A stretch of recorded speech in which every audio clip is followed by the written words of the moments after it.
इस वीडियो में हम टाइमर के बारे में जानने वाले हैं, जिसको हम टाइम डिले रिले भी कहते हैं। हमारा टाइमर क्या होता है, हम इस टाइमर को कहाँ पे यूज करते हैं, हमारे इस टाइमर में NONC क्या होते हैं, ये सब हम इस वीडियो में जानने वाले हैं। तो चलिए शुरू करते हैं हमारी इस वीडियो को। तो सबसे पहले देखिए, जो हमारा ये टाइमर होता है वो एक तरीके का स्विच ही होता है। जैसे हमारे स्विच काम करते हैं किसी भी चीज को बंद या फिर चालू करने का, सेम काम हमारा ये टाइमर करता है। लेकिन स्विच और इस टाइमर में यही फर्क होता है। नॉर्मली स्विच जो होता है उसको हम अपने तरीके से कंट्रोल करते हैं, उससे ऑन और ऑफ करते हैं, जबकि जो हमारा ये टाइमर है यहाँ पे हमें टाइम सेट करना पड़ता है और उसके बाद ये जो हमारा टाइमर है ये अपने आप ही उस टाइम के अकॉर्डिंग ऑन ऑफ या हमारी जो भी चीजें हैं उनको ऑन या फिर ऑफ करता है। ये जो टाइमर होता है इसको हम बहुत सारी चीजों में यूज करते हैं, जैसे हमारा फ्रिज है, AC है, हमारी जो वॉशिंग मशीन है, इन सब के अंदर भी हम इस टाइमर का उपयोग करते हैं। आपने भी अक्सर अपने घर पे देखा होगा। एग्जाम्पल हम वॉशिंग मशीन से लेते हैं। जब भी कपड़े धोते हैं तो एक यहाँ पे बटन होता है, उसको हम घुमा के छोड़ देते हैं और उसके बाद जो हमारी वॉशिंग मशीन है वो चालू हो जाती है। लेकिन फिर वहां पे हमें एक धीरे धीरे कट कट की आवाज जो है वो लगातार सुनाई देती रहती है।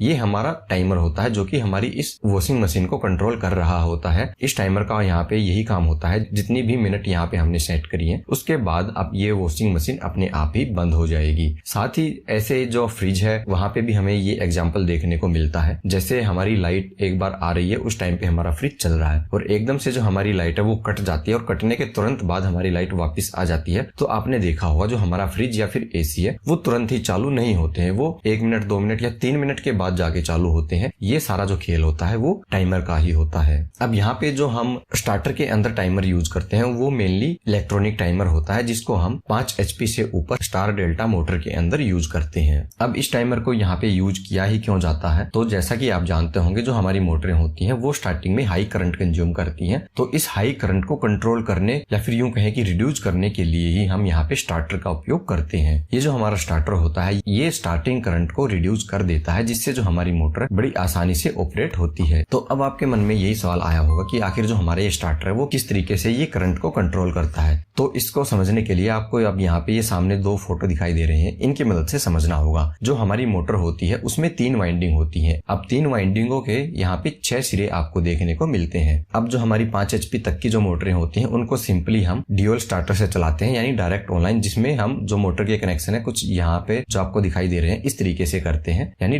डेल्टा कनेक्शन इसको बोलते हैं। इसमें हम 2 वाइंडिंगों का एक एक सिरा लेके उनको आपस में इस तरीके से जोड़ के चलते हैं और फिर डायरेक्ट ही यहाँ पे हम R, Y और B को कनेक्ट कर देते हैं। जबकि जो हमारी स्टार डेल्टा वाली मोटरें होती हैं उनमें हमें पहले मोटर को स्टार में चलाना पड़ता है और उसके बाद डेल्टा में चलाना पड़ता है। तो देखिए, पहले हम यहाँ पे स्टार में चलाते हैं तो यहाँ पे हमने तीनों वाइंडिंग पे R, Y, B करके एक एक जो फेस है वो दे दिया है। अब यहाँ पे आप क्या देख रहे हैं, जो हमारी वाइंडिंग है वहां पे एक एक करके फेस जुड़ा है, यानी इन पे हम अगर वोल्टेज चेक करेंगे हमारी एक वाइंडिंग के इस सिरे से और इस सिरे के बीच में, तो यहाँ पे आपको सिर्फ सिंगल फेस की वोल्टेज ही देखने को मिलती है, यानी इस टाइम पे यहाँ पे सिर्फ सिंगल फेस की जो वोल्टेज है वो अप्लाई हो रही है। तो ऐसे में कम वोल्टेज है तो जो हमारी इस मोटर की स्पीड है वो भी कम होगी, और अगर हमारी मोटर की स्पीड कम है तो यहाँ पे जो स्टार्टिंग करंट है वो भी बहुत ही कम होगा। और इसके बाद जब हमारी ये मोटर अपनी स्पीड का लगभग 80% के आसपास तक पहुंच जाती है, 70 से 80%, उसके बाद जो हमारा स्टार्टर होता है वो इन कनेक्शन को कुछ इस तरीके से कर देता है, यानी डेल्टा में बदल देता है। और ये जो डेल्टा में बदलने का काम होता है, स्टार को बंद करना और डेल्टा को चालू करना, ये सारा काम जो है वो हमारे टाइमर की मदद से ही होता है। अब यहाँ पे आप देख सकते हैं R, Y और B, यहाँ पे आपको सिर्फ 3 पॉइंट ही देखने को मिलते हैं। तो हम यहाँ पे R, Y और B करके इस तरीके से तीनों फेस को कनेक्ट कर देंगे तो आप देखेंगे कि जो हमारी ये वाइंडिंग है इसको डबल फेस की सप्लाई मिल रही है। यानी कि यहाँ पे एग्जाम्पल है तो एक फेस हमने यहाँ पे कनेक्ट किया और दूसरा यहाँ पे कनेक्ट किया, तो आप ये देखेंगे जो हमारी ये ब्लू वाली वाइंडिंग है इसको डबल फेस की सप्लाई मिल रही है, यानी 415 वोल्ट यहाँ पे मिल रहे हैं। तो ऐसी कंडीशन में ये हमारी जो डेल्टा है यहाँ पे हाई करंट कंज्यूम होता है। और अगर हमारी जो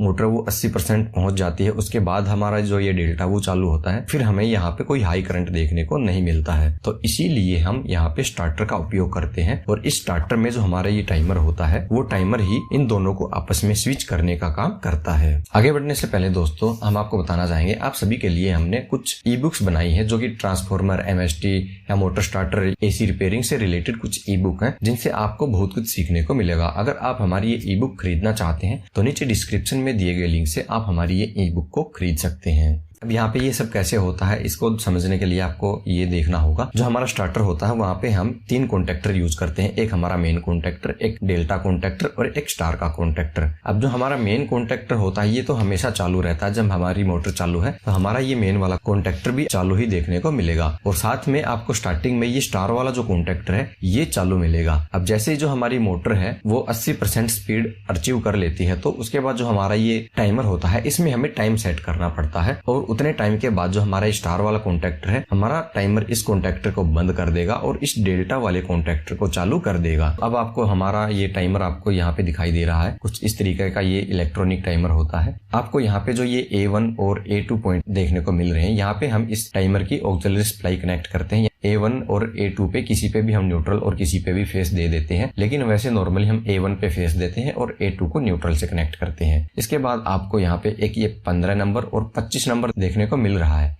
यहाँ पे हम हमारा जो फेस यानी मेन सप्लाई है वो कनेक्ट करते हैं ताकि ये आगे जाके जो हमारा NO और NC है उसके द्वारा हमारे जो कॉन्टेक्टर है उनको कंट्रोल करे। अब इसके बाद यहाँ पे आपको ये 16 नंबर और ये 26 नंबर दिखाई दे रहे हैं, ये दोनों हमारे NC पॉइंट होते हैं, यानी हमारा ये कॉन्टेक्टर बंद भी पड़ा है तो अगर हम यहाँ पे 15 नंबर या फिर 25 नंबर पे सप्लाई देंगे तो हमारे 16 नंबर और 26 नंबर पे सप्लाई मिलेगी। अगर हम 15 नंबर पे सप्लाई देते हैं तो हमें 16 नंबर पे मिलेगी, 25 नंबर पे देते हैं तो हमें 26 नंबर पे मिलेगी। और जो हमारे ये 28 और 18 पॉइंट है ये हमारे NO पॉइंट है, यानी नॉर्मली ओपन। जब हम यहाँ पे आपको ये टाइम सेट करने का दिखाई दे रहा है, नोब दिखाई दे रही है, यहाँ पे टाइम सेट कर देंगे। मान लीजिए यहाँ पे ये आपको 5 सेकंड पे दिखाई दे रहा है तो हम यहाँ पे 5 सेकंड अगर सेट करते हैं तो 5 सेकंड के बाद ये टाइमर हमारे जो 26 नंबर और 16 नंबर है इनको NO कर देगा, और जो हमारा ये 28 और 18 नंबर है इनको NC कर देगा। यानी जो हम यहाँ 15 और 25 नंबर पे सप्लाई दे रहे थे वो 5 सेकंड के बाद ये टाइमर इस 16 और 26 नंबर से हटा के इस 18 और 28 नंबर पे देने लग जाएगा। तो हम यहाँ पे 16 या फिर 26 नंबर पे जो हमारा स्टार कॉन्टेक्टर की ऑक्सिलरी सप्लाई है